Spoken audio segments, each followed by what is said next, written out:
going to talk about a character you may have never heard about. Mephibosheth. How many people out there have heard of him? Oh, we are. But this child changed the world first. But he teaches us about the child who changed the world, Jesus. Mephibosheth doesn't have a very marketable name, so he's probably not in a lot of your minds. But here's how the story goes with this little kid named Mephibosheth, all right?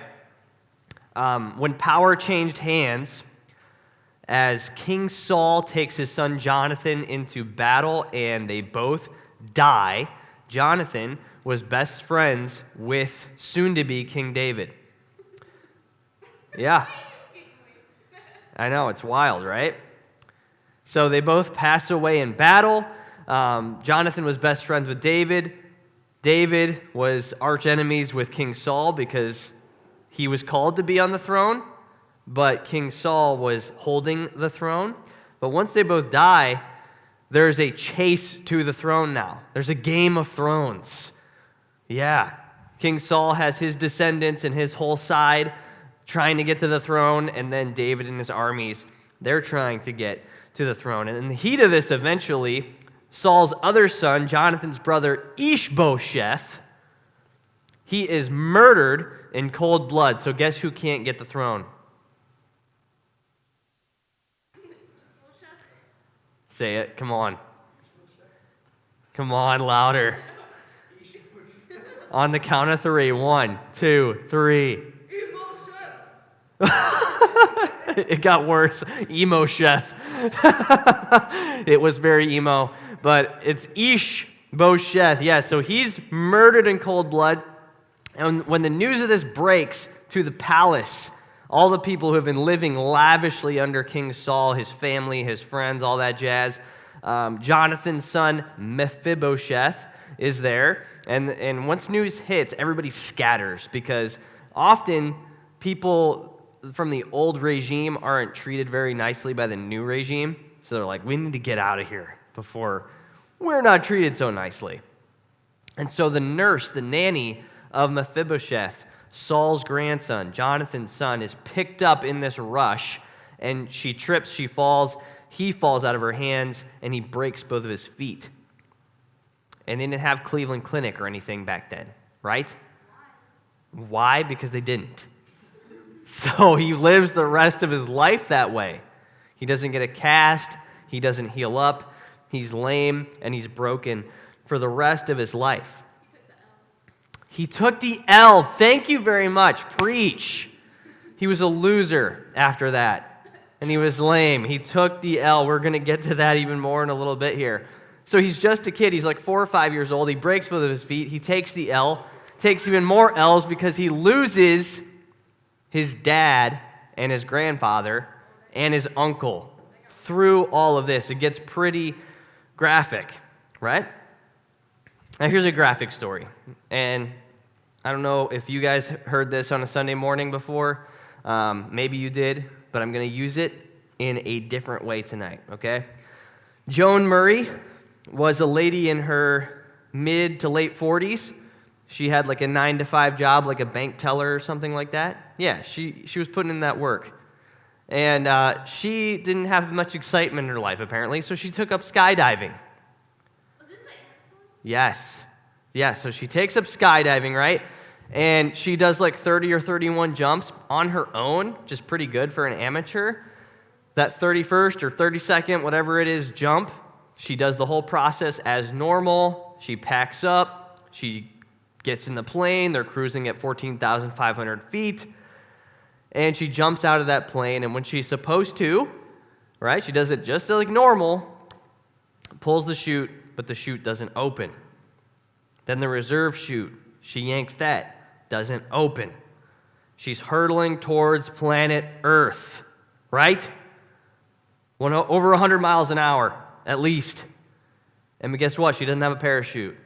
So yes, she does hit the planet Earth. Full body impact. But, get this. She gets in the ambulance. She gets to the hospital. they don't even know in the ambulance why she's still alive, right? But when she gets to the hospital and they start to find all these bite marks all over her body. Yes, Joan Murray, the skydiver on the weekends, bank teller through the week from the 9 to 5. She lands into a fire ant mound hill, and immediately upon impact, they're disturbed. Their house has been broken into by Joan Murray, a giant mid-40s lady. And so no, but compared to an ant, she's massive. So they're just like, let's bite this Joan Murray. So they bite her all over, and instead of killing her, the venom from the fire ants actually kickstarts her nervous system, keeps her heart going in time to get to the hospital and in time to get her into a coma. And she's in a coma for a few weeks. And after that, she has reconstructive surgery and all that, and she definitely takes the L. She doesn't live at 100% the rest of her life, right? She flew into the earth from 14,500 feet. You don't just come out of that and be like, cool, I'm good to go back to work. But 2 L's make a W in this case. And she does, after this epic fall, lives again. No, she doesn't die. I said she didn't live at 100% though, right? No, she didn't live at 100%. She's revived and she's restored. She doesn't die from that. And much like Mephibosheth's fall, he's going to be revived and recovered in the most unimaginable, unthinkable way, okay? So years later after this fall, King David does take the throne. Everybody rallies behind him as the new king of Israel. And sometime after that regime change, David's sitting on his throne, I imagine. Because in 2 Samuel 9, he starts to think to himself, how can I bless somebody from my best friend Jonathan's family? Even his enemy Saul's family, right? So he's sitting on the throne, and 2 Samuel 9:1 says, David asked, is there anyone remaining from the family of Saul I can show kindness to for Jonathan's sake? And somebody yells out, there is one. Your friend Jonathan's son is still alive, who is disabled in both feet. Mephibosheth. He didn't even know about his best friend's son yet, that he was still alive. So he commands that he be brought to him immediately. Now again, this dude is taking the L. Literally, this guy is lame in both feet, and he's a loser. His grandfather, his family, they lost the Saul Super Bowl. They scored 0 points in the game. They took a massive L. This was terrible. And he's lived his life thinking he's a loser. And he's probably going into this place as they find Mephibosheth and they start to bring him to the palace. He's probably thinking, well, King David's for sure going to kill me. He must be going out and seeking out who is left of Saul's family and trying to take them out so that he is fully in power. He is fully able to call rummy and get that dub. That's right. And he's got no way to defend himself, right? We have no idea how many years this has been, but he's definitely been broken in both of his feet all this time. He's got nothing to offer King David when he comes, because what's he been doing? He can't do any actual labor, which is what you needed to do in that day to make money. You couldn't be a computer programmer. You couldn't live stream. You couldn't figure that stuff out. Right? So he has nothing to offer King David. So he's like, I'm for sure about to die. He's scared for his life.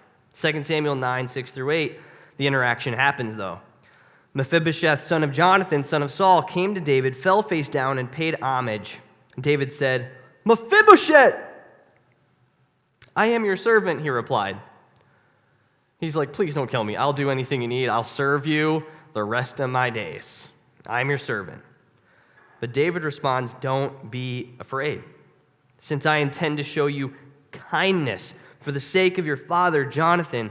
I will restore to you all your grandfather Saul's fields, and you will always eat meals at my table.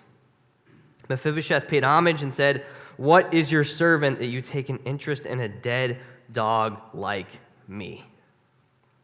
Both Joan Murray and Mephibosheth, after this epic fall, took the L, are restored and revived in the most unimaginable, unthinkable, epic way possible. And in Mephibosheth's case, he's thinking he's going in as a loser, and he becomes the biggest winner of all because the king chooses him to not only stay alive, but to thrive and be with the king the rest of his days.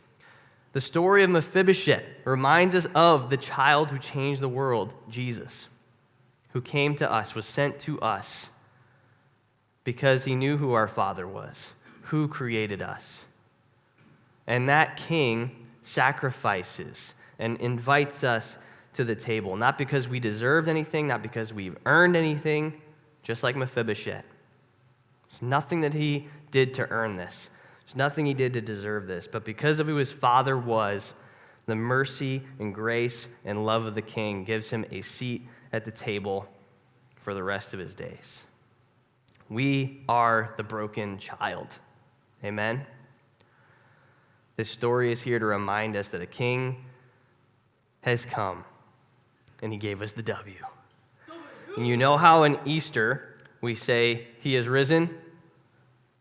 And the church goes, no.